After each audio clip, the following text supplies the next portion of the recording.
Dr. Jamjad, they've talked about the different parties and their issues as concerned the postponement of the elections.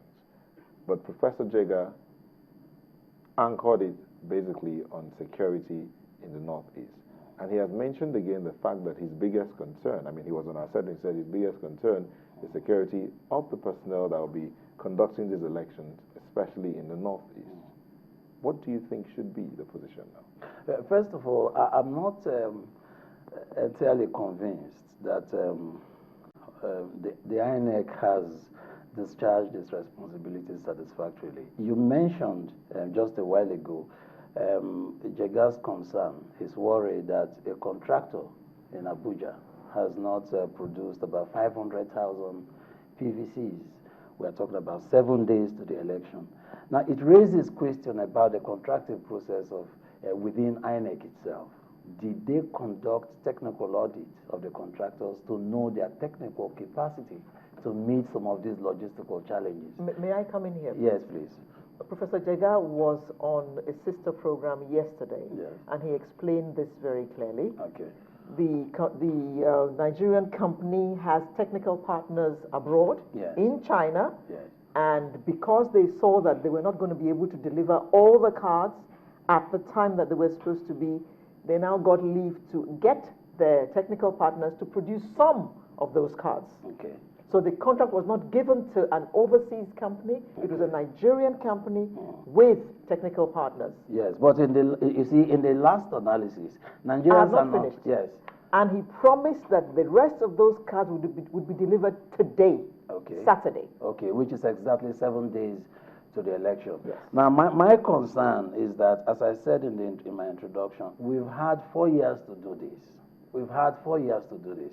And I think that saying that 500,000 cards, nearly 1 million PVCs have not been produced, 7 days to the election is not satisfactory. And I think that we need to set higher standards for public officials and public institutions, especially a sensitive institution like the INEC. So I'm very concerned about it, and I think that Jega and those who work with him ought to rise completely to their responsibilities, because this is not the responsibility of government. INEC is a truly independent organization, and they have the constitutional responsibility to organize these elections in a way that does not create the kind of logistical nightmare that we are seeing. Now, concerning the security situation in the Northeast, I am particularly concerned about the kind of cynicism that characterizes the way we look at the people who have been displaced in the Northeast because of the crisis. There seems to be an excessive emphasis to make these people simply come and cast their votes for political parties. We do not seem to worry, for instance, about whether they will have time to come back to some kind of normality in their lives. A lot of them, their husbands, a lot of women have lost their husbands. They do not even know where the corpses are. They have had no time to even grieve for the losses they've suffered. Children have not been able to return to school.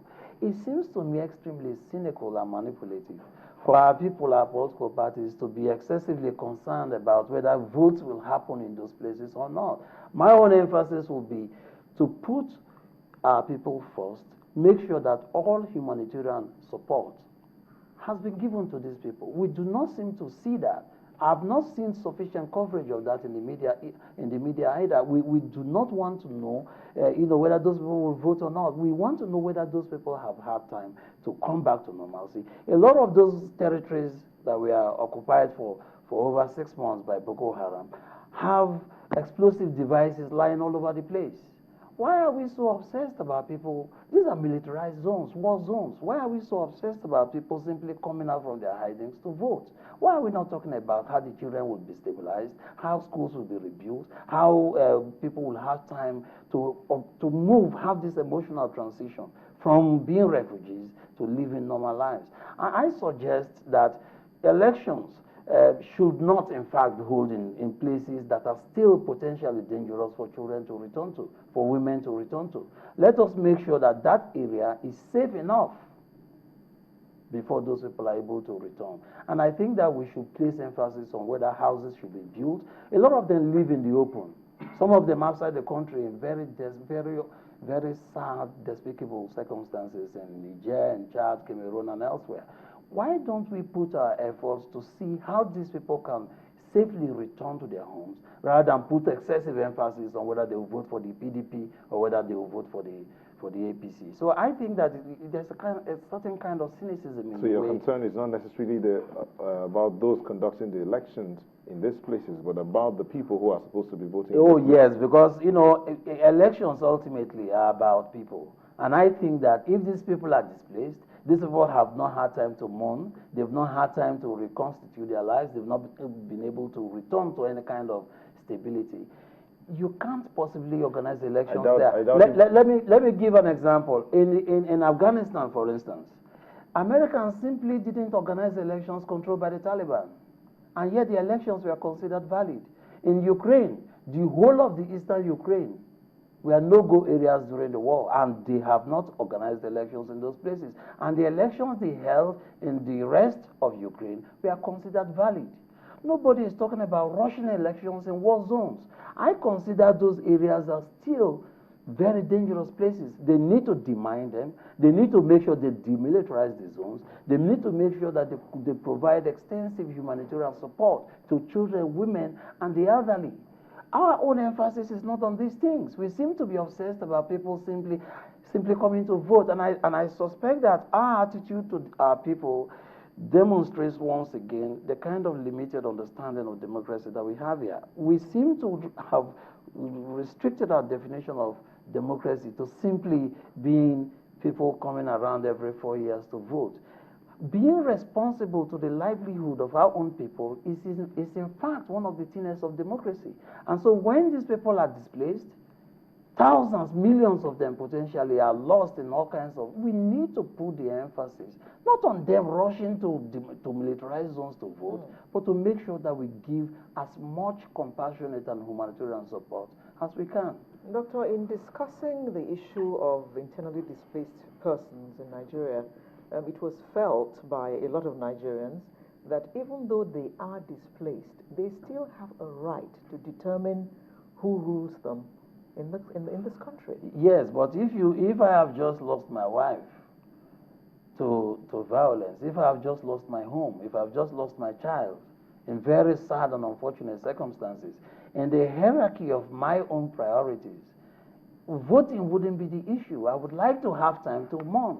I would like to have time to return to some kind of stability. I hear you, Doctor. Yes. But those in charge say that it is not their place to deprive you the right to vote. Yes, they should afford you the opportunity. Yes, but what I'm saying is that over 2 million people are already refugees in Niger Republic and Chad. We should be concerned about making them return to some life of stability. That's my concern. I'm not saying they shouldn't vote. What I'm saying is that we seem to be putting the cart before the horse. Let us make sure they return, not simply to vote mechanically for these parties, but to return to a life of sustainability, a life of stability. The children should be able to go to schools. People should be able to rebuild their lives. Because elections will come and go every election cycle. But the people that we serve, we need to treat them with some kind of compassion and responsibility. So the voting can happen, but then the government and those who are working in the war zone ought to be able to rise to the humanitarian challenge that we are seeing in that place.